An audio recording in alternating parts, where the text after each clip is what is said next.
Hello and welcome to Analysing Avatar, or should I say, welcome back. Woo! Did that sound sarcastic? I think it did. Whoop. I didn't mean for it to sound How have sarcastic. you been, Dan? No, man, we're back.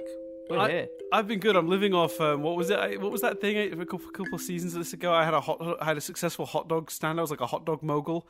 I sold that business, so now I'm retired from the hot dog game. How are your now 10 children?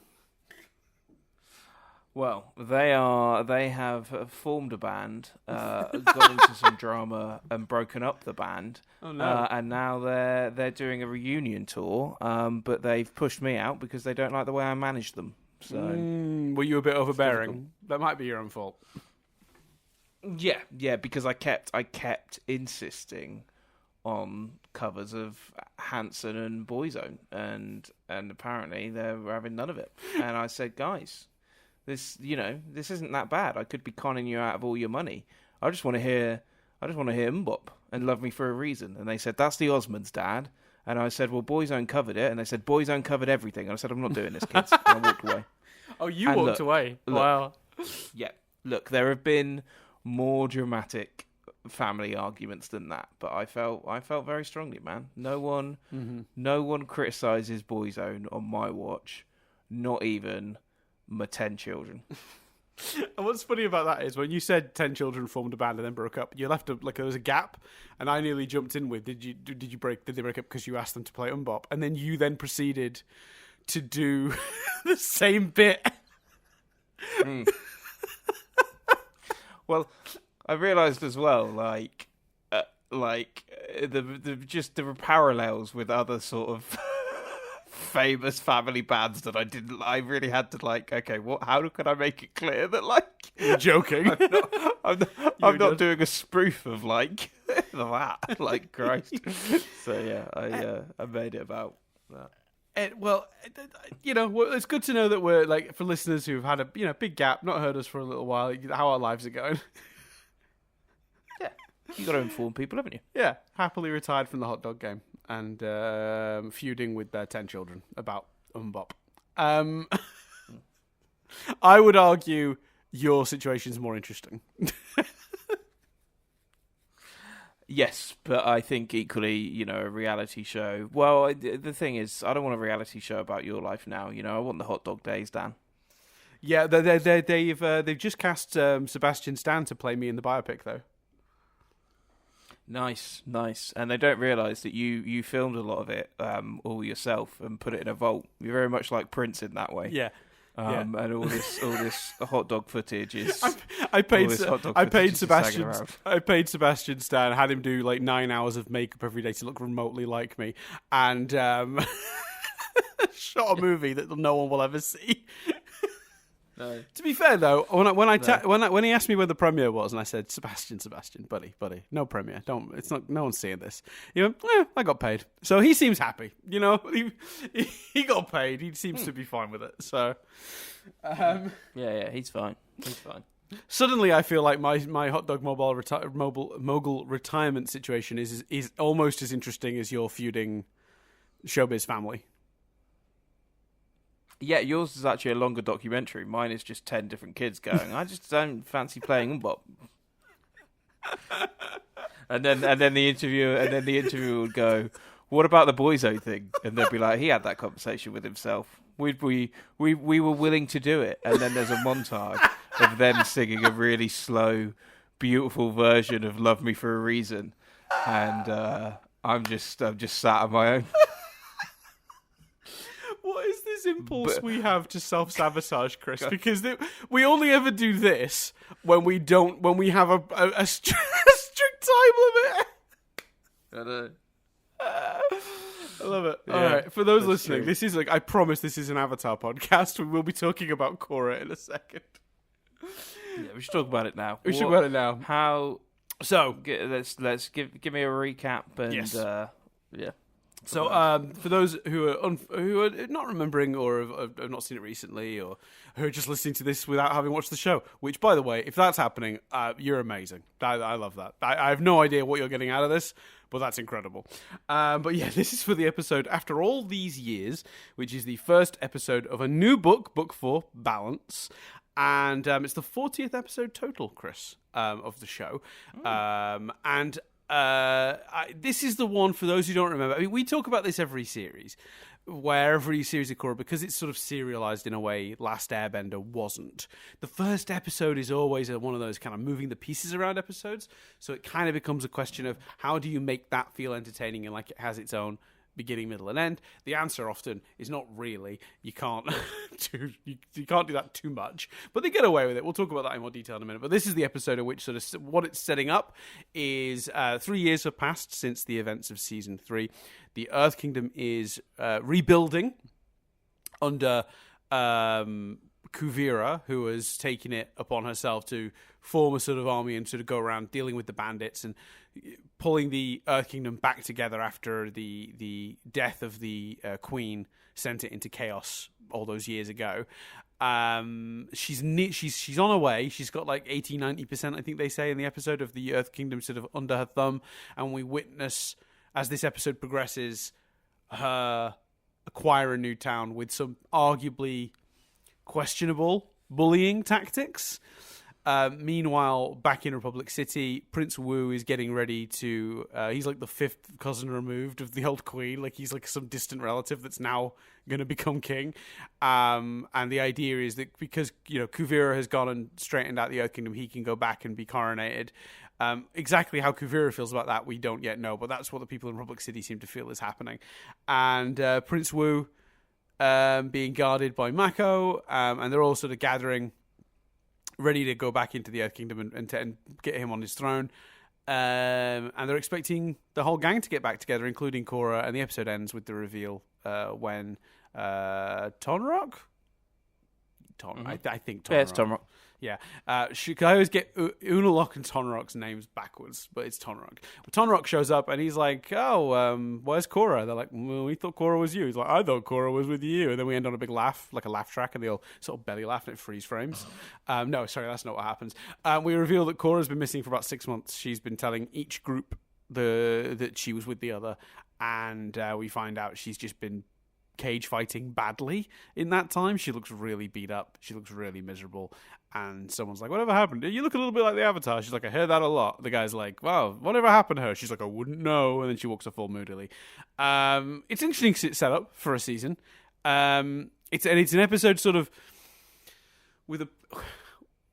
without a real simple sort of like plot, which is why I sort of just talked about where we are in the 3 years. The closest to a story we have is Kai and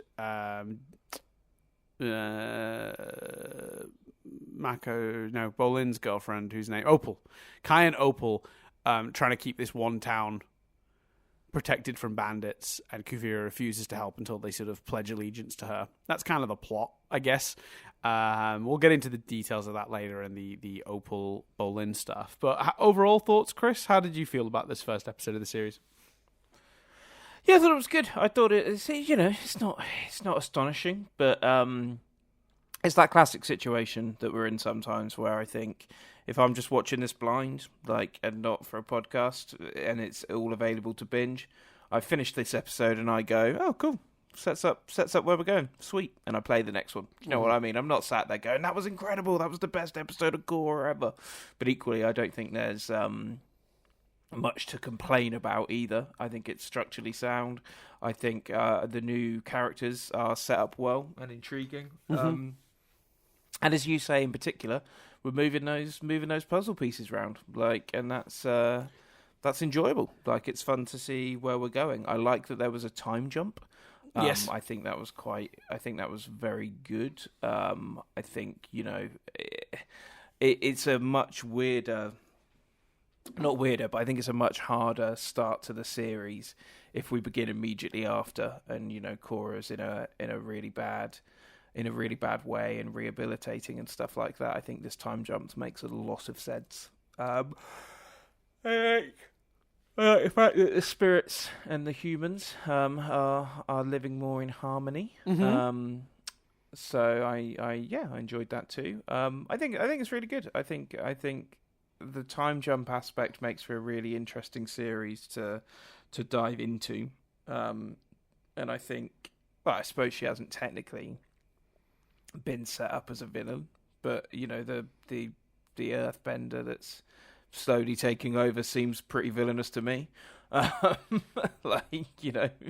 Making everyone join her and smirking about it and all that sort of stuff. Mm-hmm. And I think they've been set up well. Yeah, I enjoyed it. What about you? I would say that the goal of an episode like this should be to just intrigue me in the rest of the series. I should come away from this interested in the overarching plots, and then letting them develop over the next few episodes. Because if you just snip the first, I don't know. I mean, if you sort of equate this to the three-act structure of a movie, I know a series doesn't translate one-to-one with a movie, but this is like the first 5-10 minutes of the movie. We're just literally like setting who the players are and what they're doing, so you can't really judge the story and what it's doing from this. I think they succeeded in creating the intrigue they needed to create. The episode in of itself is reasonably entertaining, if, again, nothing particularly spectacular. Do you feel like you've had a whole story? No, absolutely not. But is that okay in a show as serialized as this?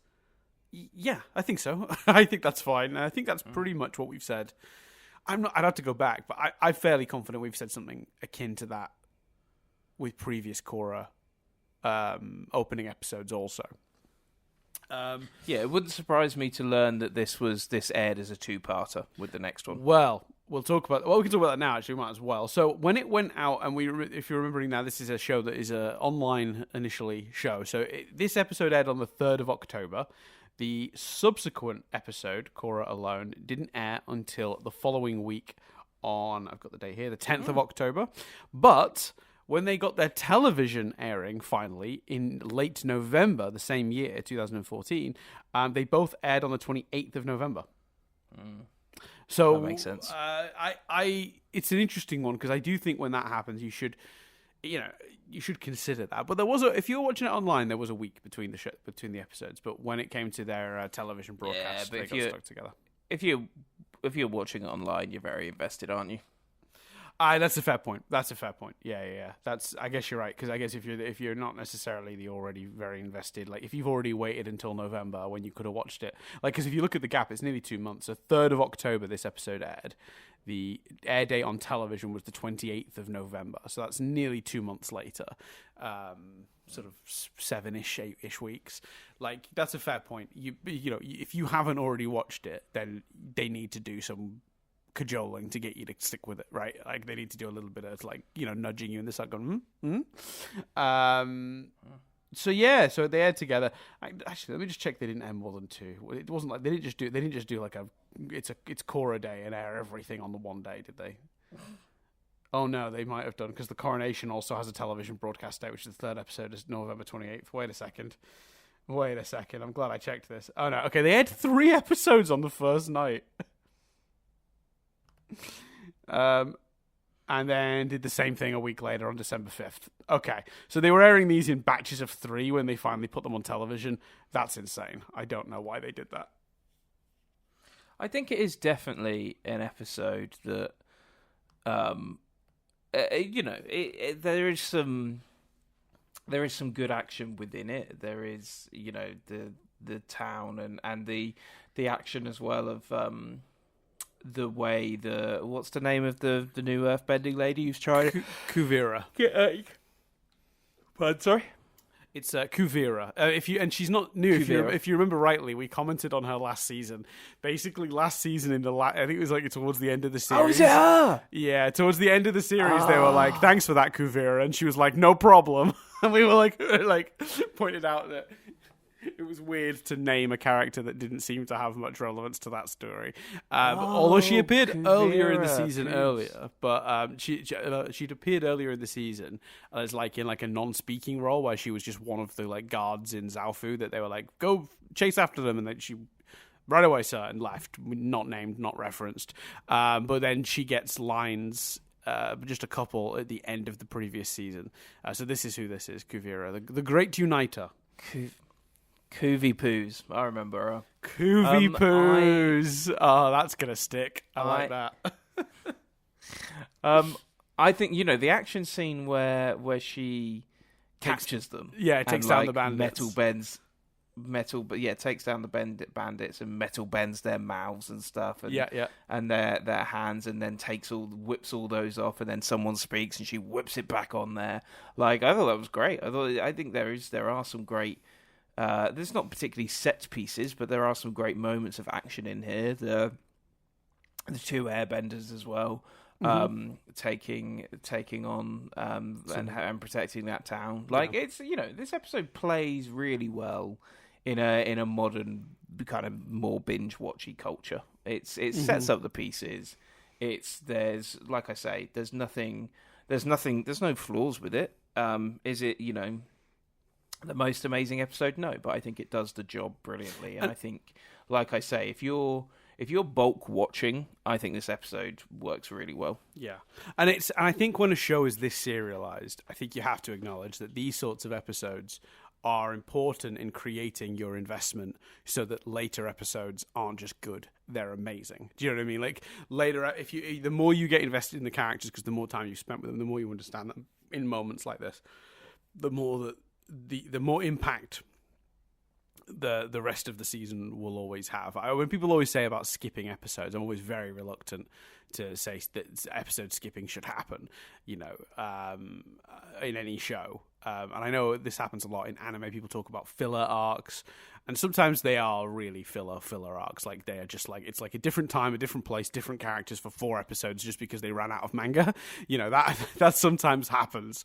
I know the One Piece anime is famous for having these weird ones where they have, it's like the same characters from the show, but just like hundreds of years earlier.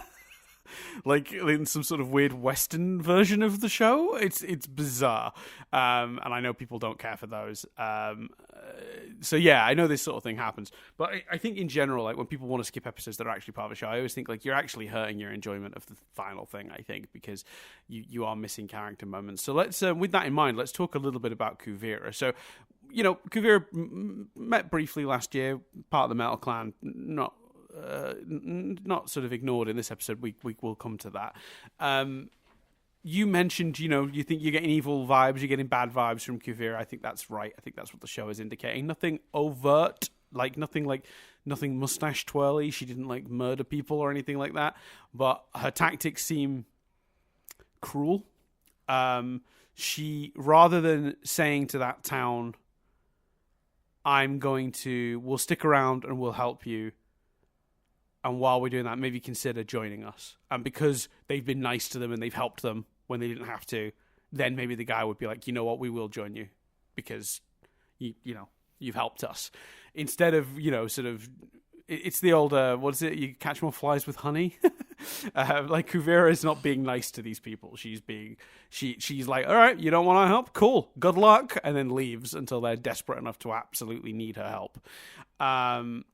There is a hint of something much more diabolical here that I picked up on, but I don't know if I'm remembering that or if I think you could see it in this episode if you were paying attention, but I don't know if I saw it the first time or not, so I'm not sure I want to talk about it too much because it might be something they reveal in a later episode. Oh, I should clarify for listeners, actually. This is the season through all of Avatar that I am least familiar with, of any Avatar stuff.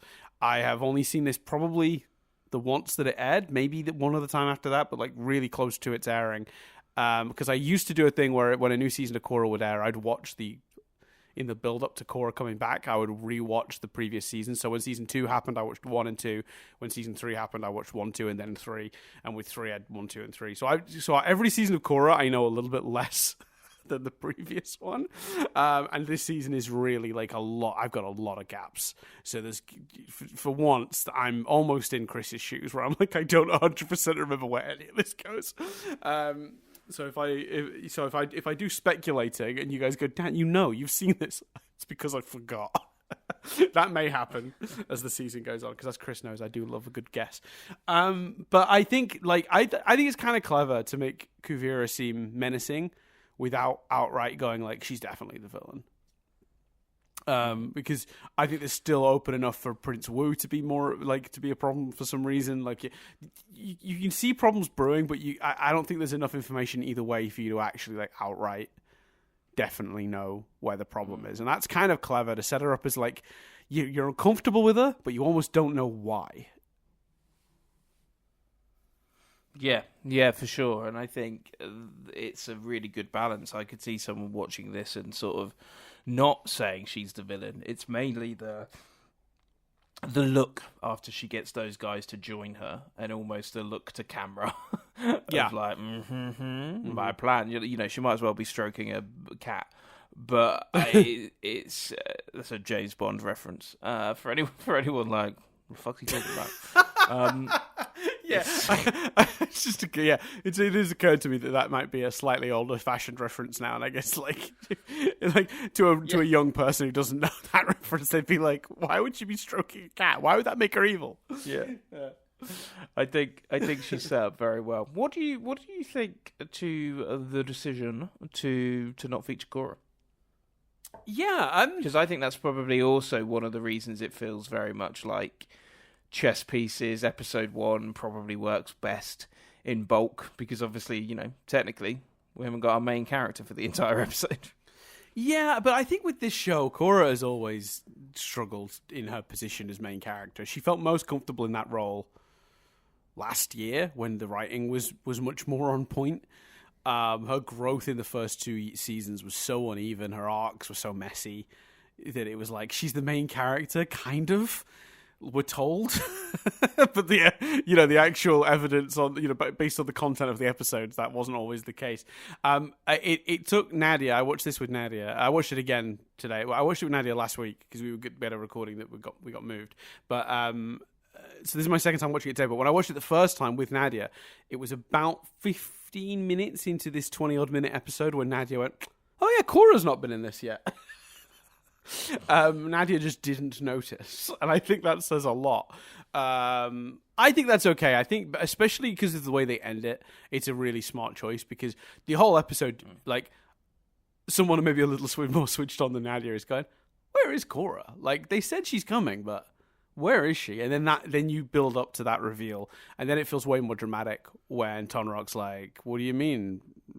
You're looking forward to seeing Korra? Isn't she already here?" You know, that whole scene, which is really dramatic, very powerful, comes kind of not out of nowhere, but like it sort of, I think that's more impactful with her absence. If the whole episode had been like, if we'd have immediately established where she was and were cutting back and forth between these events and Korra cage fighting or whatever, that wouldn't have had anywhere near the same impact. I think it's a smart choice to lay it out this way, and you may have guessed from the title of the next episode, Korra Alone, that like what we're getting next week is an episode focused on her. So really these are two halves of a whole, and rather than doing that weird thing of trying to cut between multiple stories, they were like, this week we're focusing on the rest of the world and what they've been up to, and then next week we're going to zoom in on Korra. And I think that's smart. I think that's the right way to tell this story, I feel. Yeah, I think it works, and also because, like, as someone that doesn't know she's cage fighting, you know, given where she ends up at the end of the last series, and the fact that, you know, in the opening montage, which I really enjoyed, in the opening montage, you know, they have the statue, but they say, "Oh, get well soon. We've not seen her." My thing was like, not just where is Korra, but like, how is Korra? Like, like what's her? You know, what kind of position is she in? Where is she in rehabilitation, or is she, you know, gone downhill, uphill, whatever it may be? Like, you know, what kind of is she? Because my guess was almost the opposite of cage fighting. My guess was going to be that she, you know, hasn't been able to get her strength back, and that's really taken its toll on her. That was my assumption with what maybe they were doing. And don't get me wrong, I think this is a better story than that. But what I'm saying is, I think the other fun thing about it is you're not necessarily thinking, "Oh, Korra's not been in the episode," especially if you care, unlike Nadia, who's never cared about Korra. Then you kind of, I think, you know, that mystery is also what position is Korra now in. And I think that's an engaging mystery throughout the episode. Yeah, I think so. I think but I think that's another side effect of like the time skip, right? Like if we'd come back and Korra was still in the wheelchair as weak as she was, then you kind of almost don't even need to do the time skip. Like one of the biggest one of the biggest benefits of the time skip. There are two. Number one is you can move the Earth Kingdom on to an almost restabilized state realistically by having 3 years pass. Because the idea that like the queen dies, the whole kingdom falls into chaos, and then a week later it's fixed would be ridiculous. So that it fixes that problem. I believe that Kuvira, across 3 years, could have pulled together 80-90% of the Earth Kingdom. But the other benefit is Korra's rehabilitation. If you want to sell me on how injured, how sick, how far set back she was from the end of last season, we can't just have a week pass and then she's back on her feet in any way. But you also don't want to do half a season where she's in a wheelchair. So this is actually the smartest way to do it, because what's so great about this last scene, for me, it's not we're seeing Korra cage fighting. She's not good at it. All right, she's out of the wheelchair, but she gets her ass handed to her. And that's like, that is noteworthy. Do you know what I mean? Like, it's a very powerful moment for a few different reasons, but we're getting the best part of that journey, and we're having this the skip is giving us this ability to sort of not worry like about the moments, the wheelchair stuff. Like that wouldn't have been very interesting to see. We've gotten her far enough along that we can now watch the end of her story. Like, or not the end of the story, but like the more interesting half of the rehabilitation journey. She's on her feet and she's getting better. But yeah, she does not do well in that earthbending fight. She gets absolutely destroyed. And it doesn't feel like our Korra at all. And then seeing her with like the black eye, yeah, it's brutal to watch. But again, that another reason that time skip is such a smart move. It's really sold it, because 3 years have passed and she's still not a capable fighter anymore.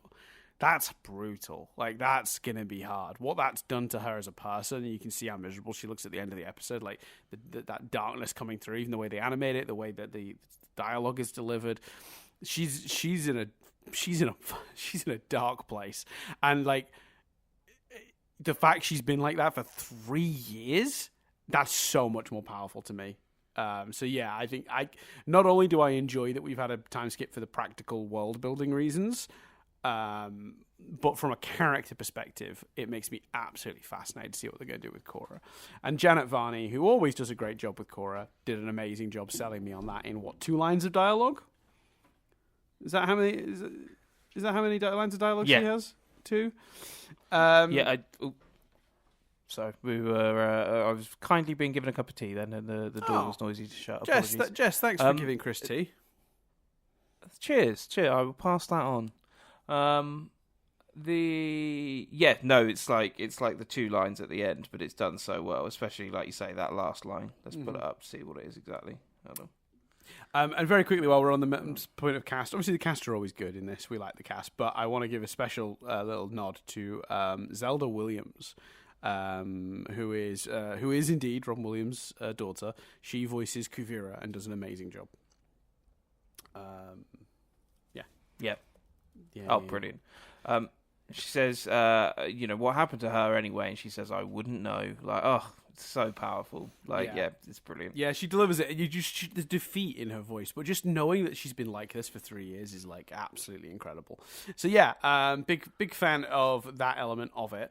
To go quickly back to Kuvira, just because I have a question for you on that front. Did you, sort of from a more political element of this, did you notice not necessarily a contradiction, but what I thought was kind of weirdly ominous as well about Kuvira was when we first hear about her in this episode, it's before we've seen her, it's when we meet Prince Wu, And Tenzin says something like, Kuvira's nearly got, the Earth Kingdom under control. So when you go back, you'll be safe to be coronated and be crowned. Then you meet Kuvira, and I couldn't shake the entire time the thought of, well, I'm not sure Kuvira is going to want to let this clown come in and be coronated and rule over the kingdom again.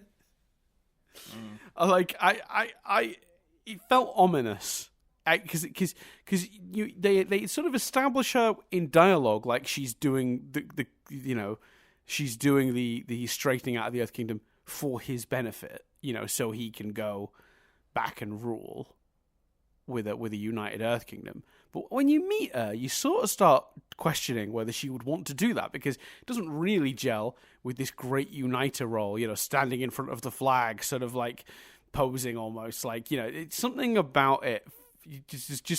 You feel oncoming conflict even without anyone saying it, just because of the different ways the characters are perceiving the situation. Does that make sense, or am I talking out my backside?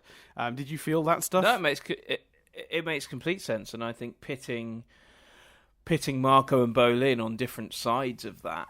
Well, even though Marco isn't. It clearly does think he's a bit of an idiot and doesn't enjoy spending time with him particularly. But still, they are technically in different camps here. I think that as well is really interesting. And obviously Bolin and his girlfriend, who I just could not remember. Opal. Opal, the storyline with her, or like, I'll be honest with you, because obviously it's set up that it's 3 years later when her and the what's the kid's name that she's with? Kai. Yeah. When her and Kai first appeared, I'm like, oh, they've really aged Tenzin's daughter up, and then it became apparent like that it was a different character. Yeah. So if you recall from the previous season, Kai, I don't recall, Dad. That's my point. Yeah, Kai was the street urchin kid that they took in and was a dig. So that's he's grown up now. And had feelings for Tenzin's daughter. So I remembered who he was. Who appear to be together now, because there's a line in this where Opal says, "How are things with you and Jinora?" Yes. And he's like, "Oh, great, really great." Opal is the daughter of Suyin, who is the leader of the Metal Clan. So this is the daughter of Lin Beifong's sister. Right. So do you remember? So you know Lin Beifong, Toph's daughter, the other daughter, the one that runs the Metal City, Zhaofu. Yeah. This is her daughter, and when Korra went to recruit her daughter last season, that's when Bolin met her, because she was recruiting her for the Airbenders. And Opal was like, no, you can teach her airbending here, and Korra was like, no, she's gonna have to go to Tenzin. Like she can't learn airbending from Zhaofu. She's got to go. Yes. Yeah, then they eventually sent her off, which separated her from Bolin, and they'd had a little thing. But she was off to learn how to be an airbender. So since then, ironically, Bolin has become sort of attached and affiliated with Kuvira, who's from Zhaofu, and she's off with the airbenders, defending selflessly the Earth Kingdom from bandits, and not for gain. Whereas, again, that contrast is so interesting. We have Opal and Kai doing everything to save them from the bandits, while you have very callous Kuvira just being like, "You're on your own unless you sign my thingy and agree to, that I'm the boss now. Call me sort of pledge yourself to me." Which is exactly what she did with those bandits as well, which I thought was super haunting. She didn't just like imprison them; she was like, "No, you work for me now." Which is also quite menacing. I thought it was a bit not forced, but a little bit less subtle than it could have been. The Opal Bolin stuff in this episode, and I know they didn't have a lot of time to give it much subtlety and nuance, but we just went straight to, how can you work for her?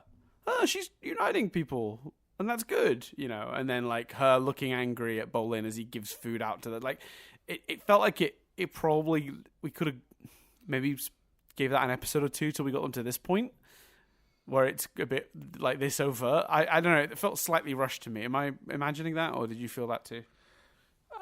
No, I didn't mind it. I think now that you've said it, I go, yeah, fair enough. But I think they, with what's going on in the town and how she's the only one, her and Kai are the only ones there trying to help.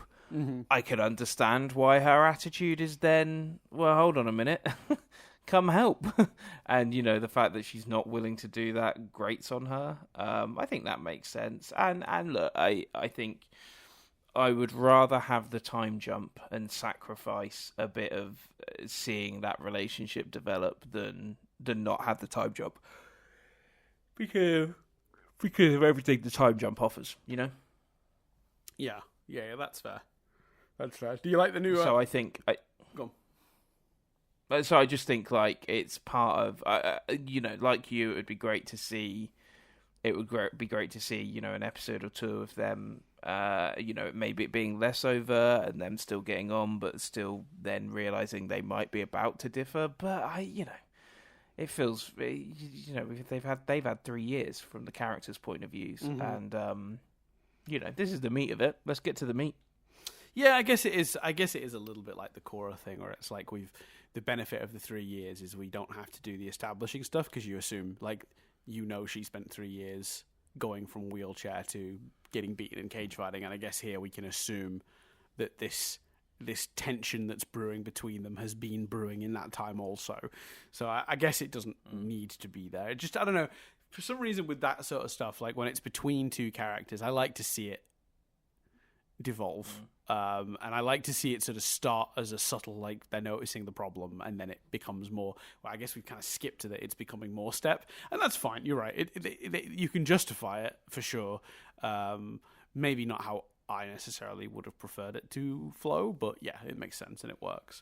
And like, because we did spend, there was a reasonable amount of time spent last year developing their relationship as well. So you are, like, I can imagine the average viewer being reasonably invested in them too. So it's to immediately throw a wrench in there is I suppose interesting, and it's probably the smartest thing to do with them. Yeah. How do we feel about the some of the other evolutions that have occurred in the meantime? The airbenders have developed flight suits now, it seems, which are really cool. Like gliding suits they wear instead of having a glider. How did you feel about that? Love it. Make of superheroes. I thought it was great. Yeah. Especially because, I really enjoyed it. Oh my god, it's like a scene from a Spider-Man. Like those guys go into that place and they're like, "Give us your money." She's like, "I don't have anything," and then he breaks the thing. He's like, "Now you've got nothing," as he takes her money from her or whatever, the supplies, the money, and then he's like leaving, and then like just as you can almost hear the Spider-Man thwip sounds, and he's like, "Huh?" And then they turn around and they're getting smashed by the airbenders. You're right, they really do show up like superheroes foiling a robbery. That's amazing. I think that's great though. Like, I think that's fine. You don't want every character to be that, but it fits.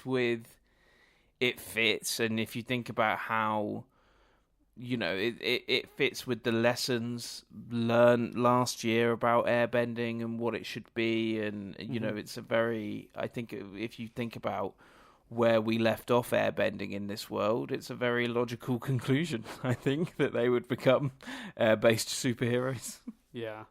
How did we feel about Prince Wu then? Like, if we're on the Kuvira side of things, we obviously talked a lot about her tone. How are you feeling about Prince Wu?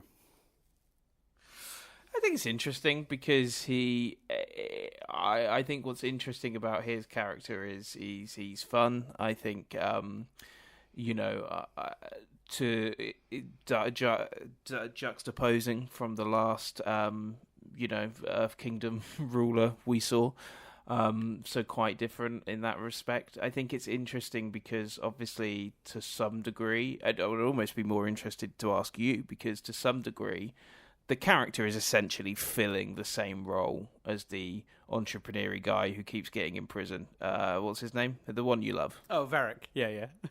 So in a world where Varric is there and only has a line in this episode, but this guy has loads, and it's kind of a similar role. You sat there as a big Varric fan going, 3 years have passed. It's not inconceivable Varric could have put himself in this position, and we could be doing all the same stuff. but with Varric about to be the leader of the Earth Kingdom. Maybe, I don't know. You know. Yeah, I mean, I think I see what you're getting at. I think that they are quite different characters, but I think their comedy sometimes comes from the same place. Because I think the thing with Varric is actually very smart and very self-aware and very like he just doesn't care, right? Like that's Varric's shtick. Like he doesn't. Like he's gonna say and do the insane weird things he's gonna say and do, and he has literally like no compunction to protect himself and his ego. He's just gonna he's really do the thing. Like whereas I think Prince Wu is very much ego. Like he's suddenly found himself to be in line to the throne, and he's like, "Hey, how you doing? I'm gonna be king soon. Do you want to show me around your train house sometime?" You know, he comes on to Asami at the beginning of this episode, and she's like, "Yeah, as much as I'd love to put you on a train and make you go away forever." By the way, 10 points to Asami. It's excellent. That's a great comeback. You know, I sort of like he's coming from. I think as a character, he's coming from a very different place because this is someone who's like lived a life of privilege and now he's been given an ego on top of that because they're telling him he's going to become the leader. But he's also like absolutely like just his self-obsession has led to like, this is a bit Varric. This idea of like, oh, I'm going to go spend 4 hours getting pampered today, even though, you know, I probably got better things to be doing. And then I'm going to tell everyone who will listen about this leaf bath, like whatever that thing is. So yeah, some of the comedy for him is coming from a similar place, right? But I think he plays a very different function. And I think ultimately the two characters do come from quite different places because Varric is actually self-made. Like Varric is actually like somebody who is he's a planner, he's a manipulator, he's smart, he does genuinely invent stuff. You know, he's a mogul. He's not a hot dog mogul, but he is a mogul. Whereas Prince Wu's fallen into this and has the ego without the skill, and that makes him a very, very different player in the larger picture. Politically, I don't know. I'm going to be very interested to see how this season plays out because we talked a lot last season about like what was the message. You know, were we supposed to be on the side of the establishment, because that's not great. You know, are we saying the Queen was good? Because she wasn't. I don't think she should have been like murdered by a lunatic that then plunged the region into chaos either. But like, what were we saying? You know, were we advocating for the status quo? Because that's probably not good. And Prince Wu almost represents the status quo again, like another egotistical person that definitely wouldn't care about the people of the Earth Kingdom taking control. And all of our heroes, most of our heroes, are on the side of this guy. You know, Tenzin, Lin Beifong, like the whole gang, they're all with him. Marco, they're all like, yeah, we're going to get you installed. And it just seems like, am I supposed to root for this? Because I don't want this either. Neither of these options seem good. So we're in a weird position again, like we were last year, where it's like, you know, the Earth Queen didn't seem great, but needed the crazy flying murdering monk guy that wanted chaos. So like, you know, I don't know. We'll see. Kavira doesn't seem great, but neither does Prince Wu. I think I wrote in my notes something like, wait, have I got it? Have I got it handy?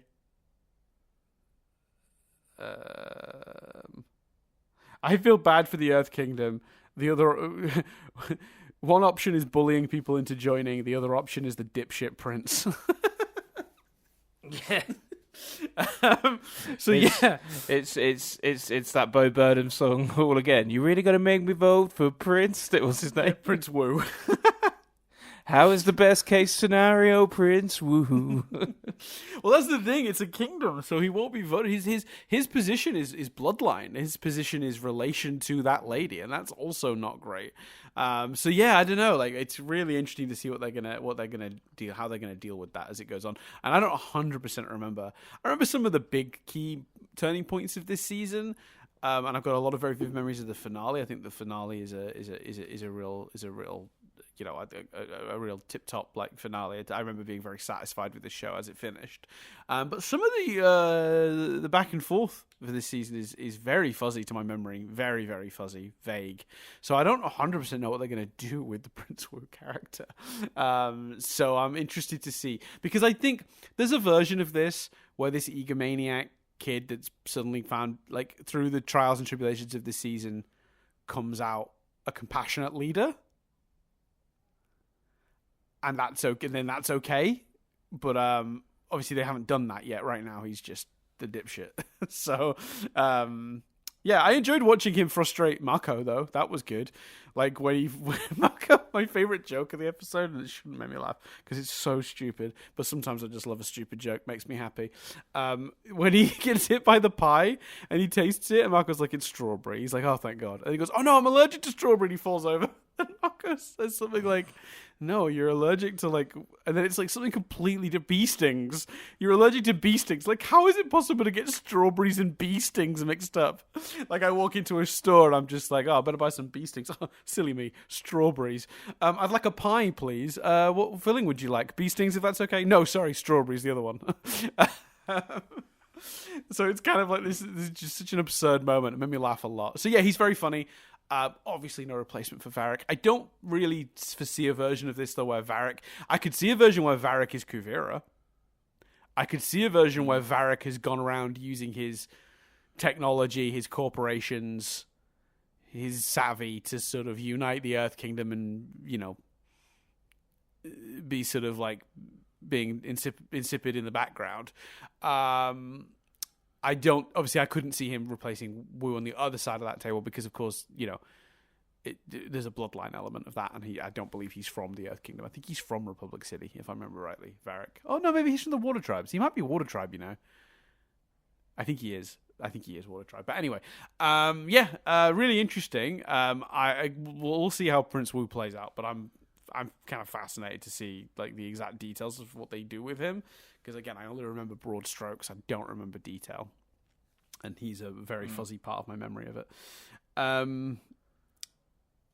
How are we feeling about the Milo gag? I was curious as to how you'd react to that.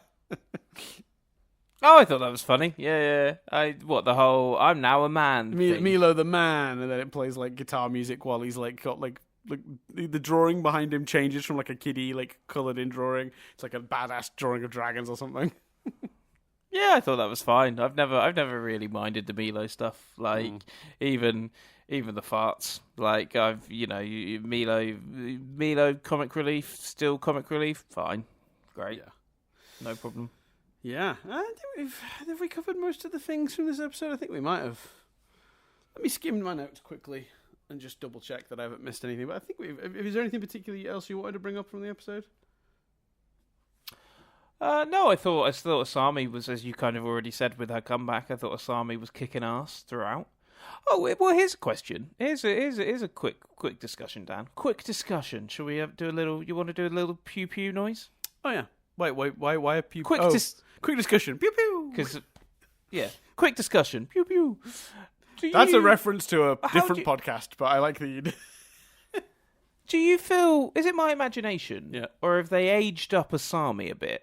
But how do you feel about the aging up of the characters? Obviously, we just touched on Milo, but in the main sort of four, because I feel like Korra, and Asami have been aged up maybe a bit, but not so much the other two. Or I didn't. To be fair, I didn't go back and like compare how they looked visually. But do you feel like everyone feels 3 years older? Yeah, mixed. I think so. Like Kai. So I think I read when I was looking into the trivia for this episode that there was a problem with Kai's dialogue because the actor's voice had changed in the meantime, and then they had to get him back in to re-record it. I guess in like a higher pitch. But my query on that is why? Because the problem with Kai is they've physically drawn him differently, but he sounds the same. And actually, I think based on what Kai's age would have been, his voice would have dropped in that time. 3 years. Yeah, and I think the characters such as Milo and Kai aging the most makes complete sense. They were younger, so 3 years is going to make more of a difference to someone younger than someone older. But Yeah, I thought Asami, they did a really good job of Yeah. like aging up a little bit, and Korra too, but less so with Marco and Bolin. I think. Yeah, I agree, and I think with Bolin particularly, they tried because they gave him a different haircut, but it just wasn't enough. Yeah, Mako and Bolin pretty much look like they did 3 years ago, whereas I don't know what they've done with Asami, but they have aged her somehow. Brilliantly, gracefully, whatever you want to say. Like she looks like that person, but a few years older, as does Korra. Although with Korra, I couldn't tell if it was aging or just that they beat her down, given her the sort of straggly, shorter hair. Like, did Korra look different not because she's aged, but because the state we saw her in? So I'm waiting to see like a more cleaned up Korra as the season progresses to sort of compare the designs a bit more, because I think she's deliberately been sort of drawn to be sort of haggard in this. So I'd be interested to see when we unhagger Korra later in the season if she still looks a bit older or if she looks like Bolin and Mako, not that much shifted. But yeah, it is interesting. Obviously, the time will tell, but I don't know what the choice was with the voice for Kai. Why they didn't just let the voice actor have the voice broken, where they just worried people wouldn't recognize him. I think that's fine. If it's the same voice actor and his voice is naturally broke that way, that's okay, isn't it? I wouldn't have been going, why does Kai sound different? I think so, yeah. I would have been like, 3 years have passed. Yeah, if anything, I'd have been like, wow, the person playing Kai did a great job aging up the voice as well. Yeah, exactly. Yeah, exactly. So I don't know. That felt like actually perfect timing for if you're going to have if you're going to have a young actor's voice change naturally as they go through their teenage years, at a 3-year time skip for that character is the perfect time for that to happen. Like, you could not have asked for a better gift, yet they brought him back in and had him re-record the lines. And in some of them, honestly, I don't know if I'm right about this, so if anyone wants to correct me, but I swear I heard like digital manipulation of the voice.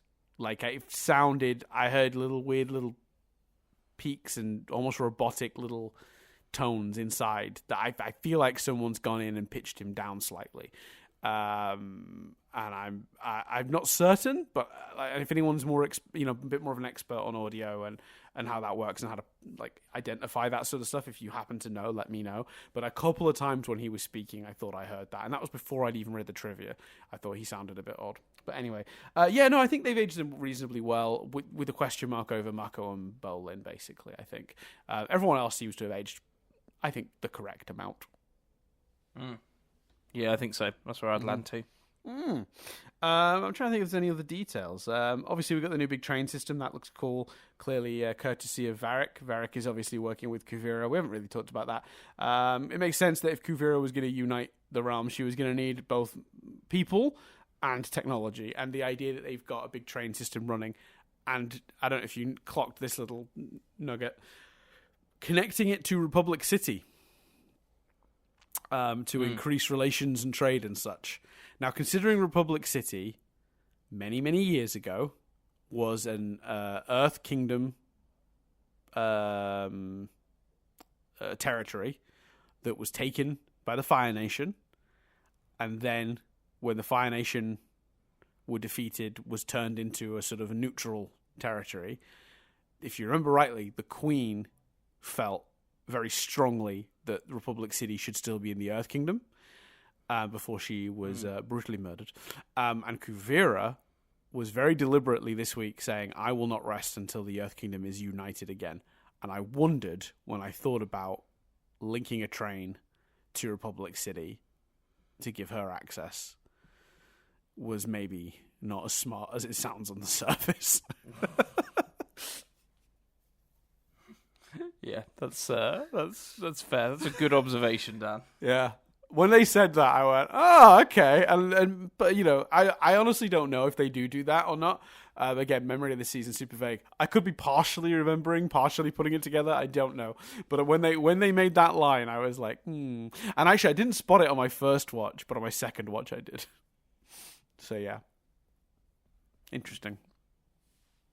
So yeah, for sure. Well, we'll see where it goes. We will we're on a week now until the end, so yeah, we got 11 weeks of figuring this one out. I'm excited though. I think I'm feeling very positive about this season. Maybe that's a little bit of the goodwill they earned in season 3, but my memory is also that I enjoyed this season when watching it. There's one episode in this season I know is not great, so and that's because of we'll talk about it when we get to it. But yeah, there's only one episode this season I think we're going to have a real problem with. I feel like we have this discussion every time, and I apologise to people. But do we not triv it up on these? I guess we don't. Yeah, we do. I didn't say triv it up, did I? I haven't gotten to the trivia yet. I was doing overall thoughts. That sounded like you were wrapping up, and I was like, have I missed the trivia? Like, okay, so apologies. Well, do it, Chris. Dan. Let's do the thing. Let's do it. Let's triv it up. I'm gonna give you some trivia. Now, I really like that when we switched to me being in Australia, we had to do a few where I did the triv up because it was early in the morning for Chris. Now, I happen to know it is at best 7 o'clock in the morning for Chris. Yeah, which is and bearing in mind we've been recording for an hour. That will tell people that'll tell people what time I got up, which hopefully explains why I'm like, have we done the triv? I can't remember if we done it. If we trived. So, apologies. Yeah. Well, let's bash through the triv. It's not long. No, you were just going to say, basically, I cocked up there by triving it up myself. Well, you trived it. Well, I was going to ask, you trived it up quite loudly, as far as I could tell from here.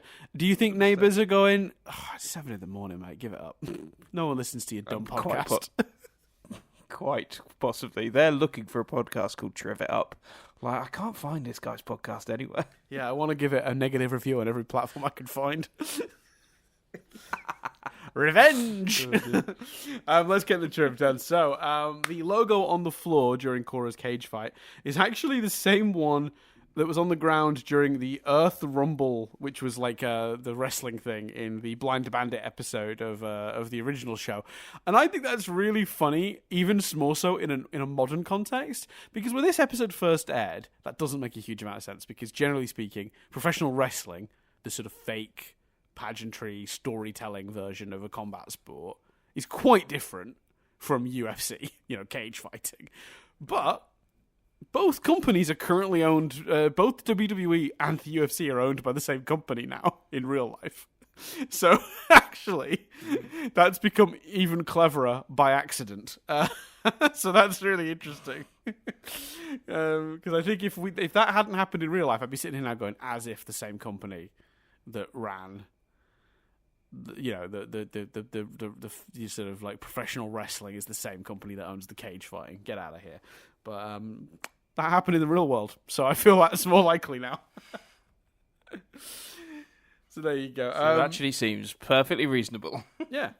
The Earthbenders surfing on rocks during their attack on Kuvira's train is actually similar to how the Southern Water Tribe rebels began their attack in Night of 1,000 Stars, but only they were on, I believe, blocks of ice as they slid down. So there you go. We've already talked about this, but Kai's voice actor, Skylar Brigman, had to redo all of his lines during this episode's post-production as his voice had changed significantly since his initial recording. There's actually a little note on that. Is that? Oh, they talked about it in the commentary, so that's the source for that information. So there you go. I didn't realize that when I first clicked on it, but there you go. This is the only episode of any animated Avatar stuff to feature this character called Commander Guan. Now, I don't know who or where this guy is. I've clicked on his little page, and it's taken me to his thing. He's some sort of earthbending guy, so I've got to assume he was on Kuvira's, one of Kuvira's like commanders that we saw in the background. But apparently, this character was turned into the protagonist of the Ruins of the Empire comic trilogy. Although he has no speaking lines here, he becomes the main villain of a comic run, which was a Legend of Korra comic, which I kind of love. I think that's fun. It's a very Star Wars approach, isn't it? Yeah. Yeah, that's exactly right. This is all Boba Fett's fault. Can I just say that? This is all Boba Fett's fault. Everyone loves Boba Fett in his 3 seconds of screen time, so we'll go all to think of all the lore for Boba Fett. So this episode has, this is an interesting one. This episode has one of the very few instances in the entire franchise where non-classical instruments are used.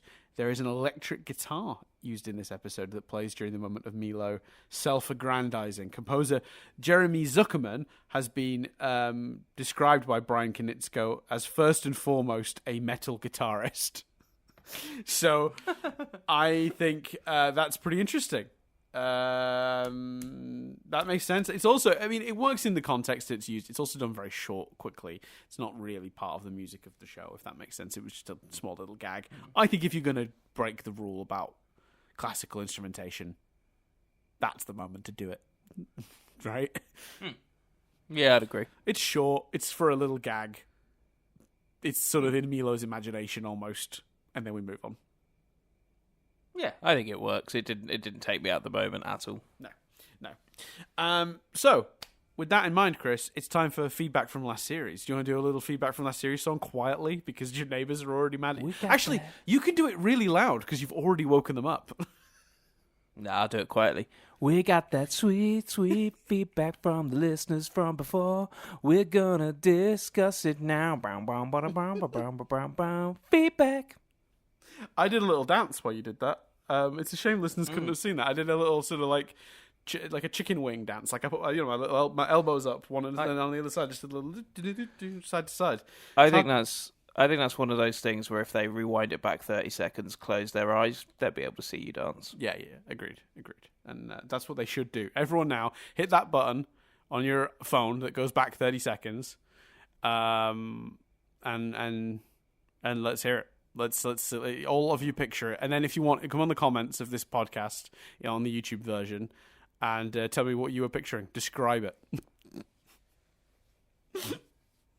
Anyway, this week's feedback from last series, and for those who don't know what we do, because we have to record these quite far in advance because our schedules are mixed and we can't always do one a week.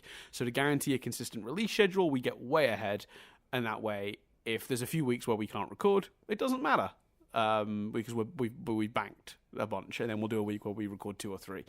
It just always works that way. The downside to that, of course, means we can't respond to your feedback while the series is airing, because while the series is airing, we've already finished recording it, basically. By the time you're hearing this, we've already recorded the last episode of this series. Most likely. If not, something's gone wrong. To be fair, this is a 12-episode series, so it is reasonable that maybe by the last episode or 2 we're releasing, because we're usually about 10 to 15, somewhere between 10 and 15 weeks ahead, but it's just, we can't guarantee it. So what we do is every time we're at this point in a where we're doing like a series where we're doing, we talk about some of the feedback we got from our listeners during the last series. So I won't give a description as detailed as that going forward for this series, but I always feel like doing more of an explanation on the first episode. So, with that in mind, regular commenter Ron Quixote, DII or D3? I don't know the end part, but Ron Quixote says, strong disagree on Korra being one of the worst characters of the show. She clears Bolin, Asami, and Mako by far. Tenzin is the only one who is that close quality-wise. Also for least interesting, but I can see that based on how her arc has been handled. So we made a few slightly flippant, slightly jokey comments last series that Korra is the worst character in her own show.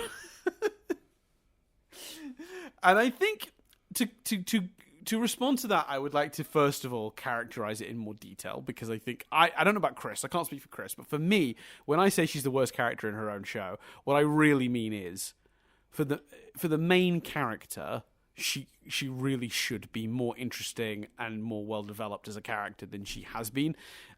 We talked a lot about particularly season 2's failure to characterize Korra or give her a coherent arc.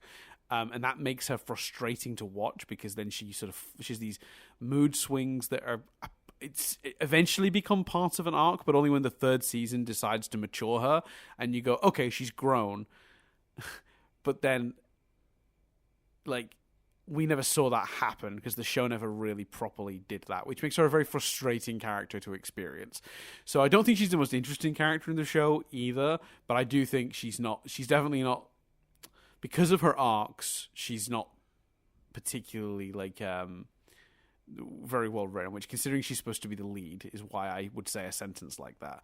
I will say, though, if we're talking worst as in just a bad person, or a not a fun person to watch, she's fine on screen. She's a little bland, I think. I don't think she's the most, she's not characterized very, she doesn't have the, you look at a character like Bolin, any line Bolin says on the page, I could probably tell you is a Bolin line, whereas I feel like often, if I was to look at Korra's dialogue, I might go, was that Korra?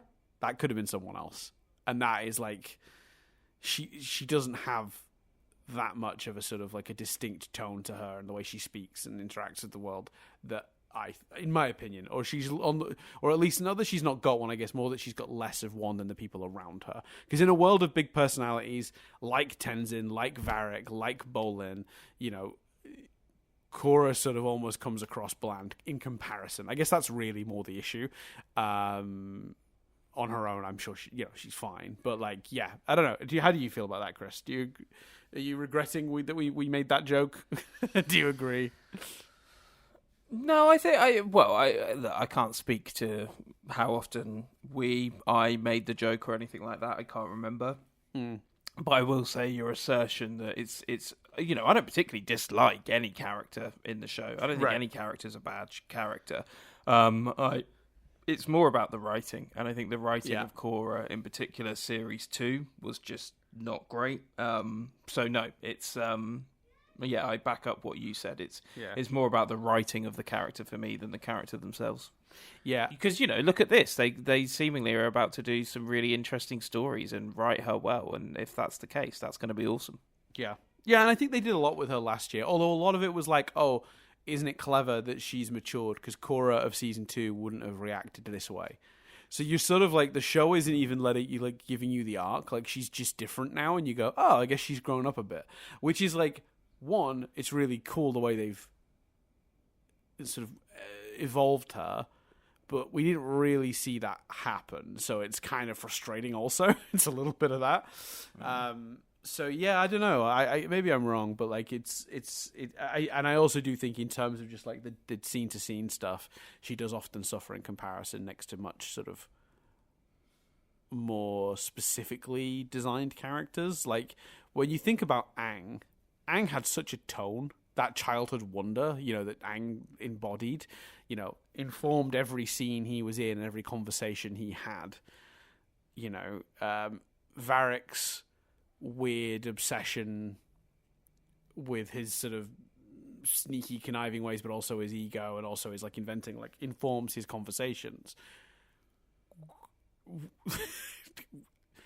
I don't know how to do that with Korra. Bolin's very much the guy that's laughing through the tears. That's a terrible way to describe a human being, but it's true. And you can see that. Tenzin's dialogue is always informed by the weight of, and his choices are always informed by the weight of his ancestry, the airbending nation. And I just feel with Korra, it's never as distinct as that and easy to pin what that character trait that really informs how she speaks and stuff. And I think when you've not necessarily got that, and then the character arcs aren't exactly done brilliantly, it is very easy to see why people don't particularly latch onto Korra as a character. And again, I don't dislike the character of Korra. I think she just suffers by comparison and based on some poorer writing choices, particularly in season 2, which I know we keep ragging on. But take a shot when we mention Doctor Who, Harry Potter, or the season 2 of this show wasn't very good. Yeah, because in our defence, series 2 of this show wasn't very good. So. It really wasn't. So yeah, thanks for the question. Thanks for the comment, though. We appreciate it. And if you, dear listener, would like to add a comment, you can, because what I have not cleared this with Chris yet. But I'm going to announce it here anyway, because I'm sure he'd be fine with this. What I think we'll do after the next series of Rewind reviews, there's no more Avatar for us to review. But what I might do in that gap, that 11-week window where we'd normally have a series, we might just do one episode where we do listener feedback, either questions for Chris now he's watched all of Avatar, or just responding to stuff we said from this episode. So maybe we'll split that podcast into 2 halves of half an hour or something. We'll do half an hour answering your questions from season 4, and half an hour just soliciting questions specifically aimed at Chris. Now he's seen all of Avatar, about how he felt about it. Anything I failed to say to Chris, how did you feel about that? Which I say a lot in this podcast. But if you've got one that I didn't cover, then that'd be a great opportunity to do it. Does that sound good, Chris? Cool. Yeah, that sounds good to me. Yeah. Yeah, why not? Yeah. So if you'd like to have your comment covered when we do that special bonus episode sometime in early 2025, I guess. Which sounds insane because Chris and I are recording this from May of 2024. But yeah, that is when that would be if we were to do it. But if you'd like your comment, That's mad. I know, but because we're like 13 weeks ahead, and then we've got 11 weeks of this, then we'd have a series of rewind reviews, and then we'd do that episode. So it's a long way away from our perspective. But yeah, if you'd enjoy having your comments sort of read out and responded to on this podcast, exactly as Ron Quixote did this week, then you can do so by heading over to youtube.com/nothingbutstaticuk, finding the post of this podcast on there and adding your comment below. You can also do it by heading over to our Patreon, patreon.com/nothingbutstatic, where you can comment on the post of it, or you can join our Discord where you can ask it there. Comments from Discord also get looked through for this section. Or you can, of course, email us, mail@nothingbutstatic.co.uk. And again, I would like to, just to go back to the Patreon, if you're interested in hearing our thoughts on Korra alone right now, and you're listening to this on Spotify or iTunes or any of those platforms, guess what? Chris, did you know this? They could go over to Patreon and hear it a week early. Did you know that? What? No. I love getting Chris to do like a fake ad read. It's my favorite thing. You were so close as well then to doing a Mark Wahlberg. You know, in the in the Happening, it's one of my favorite line reads from any movie in the history of cinema, and I really mean this. When some lady accuses him of trying to murder her, and he goes, "What? No." It's like they clearly didn't record the lines in the same room, because his reaction is like she just accused him of like accidentally throwing out the newspaper from the day before. That's amazing. If you haven't heard this delivery, please Google "What No Mark Wahlberg" and find the clip. It's fucking glorious. I swore, damn it, we were so close. Can I make a very quick point, actually, very quickly before I wrap this up? Last series, like 9 or 10 of our 12 episodes got struck on YouTube for having language, right? Like bad language. Do you know how many episodes of the subsequent season of Rewind Reviews got struck for bad language? No, go on. 0. Oh, wow. So somehow, when we're chatting about a kids' TV show, we just swear up a storm. But the second we're talking about movies, of which are very often very inappropriate for children, some are not, family movies, but Rewind Reviews is a mix, apparently we're good as gold. That's amazing. No idea how that happened. Anyway, so me neither, man. That seems nuts. Yeah, the previous season of Avatar got like all the episodes got limited, and what's crazy is like they get way more views than the episodes of Rewind Reviews. So it's very frustrating that they got ad restricted, whereas the Rewind Review ones, which aren't ad restricted, no one listens to. They only people do listen, but people gravitate towards that as a podcast, like on Spotify and stuff. Whereas there's a bit more of an audience for some reason for this on YouTube. But anyway, yeah. So if you'd like episodes of this a week early, head over to the Patreon. You can get it there. I think I covered everything though. Is there anything else I had to cover? I did Patreon, did YouTube, did the email. Yeah, that's all the stuff. Who cares? So thanks everyone for listening. I think that's the stuff. We're very excited to be back. As always with Korra, I always feel a bit of anxiety getting back to it because it's such a different podcast to Rewind Reviews, and I always feel like I'm underprepared because Rewind Reviews is like you watch a movie. I do a huge amount of research for those, whereas the trivia is a lot smaller for Korra. The episode is only 20 minutes. Like I always feel underprepared for Korra going into it. Like anxiety kicks in every time. I think you brought the triv. You're good, man. Don't worry about it. We did it. But the 10 minutes before we started, I was like, no, we've screwed this. I've missed something, clearly. Anyway, yeah, thanks everyone for listening. Do I end this one? I do. I've been Dan Doolan. I've been Chris Billingham. And we'll see you in a week's time when we sit down to review Korra alone.